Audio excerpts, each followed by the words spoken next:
На 31 декември истекува рокот за пријавување за признанието најдобар млад научник. Уште 10 дена имаат можност сите млади луѓе да аплицираат на јавниот повик преку кој се конкурира за избор на најдобриот научник за 2017 година. Најважно од се е кандидатите да поседуваат креативност и да имаат високи достигнувања во научните истражувања.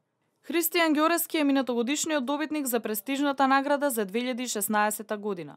Овој 29 годишен научник работи во полето на вештачката интелигенција, односно на развивање на алгоритми за обработка на сензорски податоци за градење на интелигентни системи кои што наоѓаат примена во спортот, здравството и грижа на старите лица. Моментално живее во Лондон, но наградата што ја доби од председателот е мотивација повторно да се врати во Македонија на Факултетот за електротехника и информацијски технологии.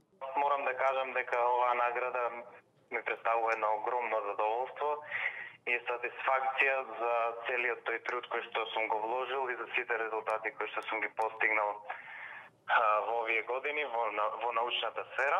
Морам да кажам дека оваа награда најверојатно ми ги отвори вратите и да се вратам во Македонија.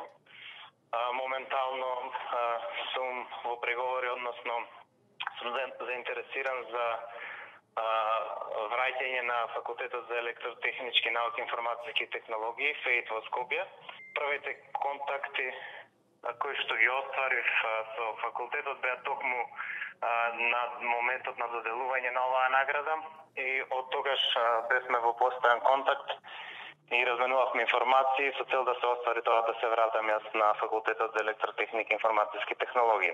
Сите кои сметаат дека ја заслужуваат оваа престижна титула треба да се пријават до крајот на годината. Право да учествуваат имаат сите млади до 30 години кои во досегашната научна работа имаат постигнато доста значајни резултати. Услов за учество е кандидатите да имаат освоено награда или признание за научно-истражувачка работа, а резултатите од научното истражување да биде применето во тековната година. Доделувањето на наградата е по иницијатива на председателот Ѓорѓе Иванов. Целта е да се поттикне развојот и да стимулира вложување на младите во науката, а за тоа да ги награди со признание. За прв пат наградата најдобар млад научник беше доделена во 2010 година.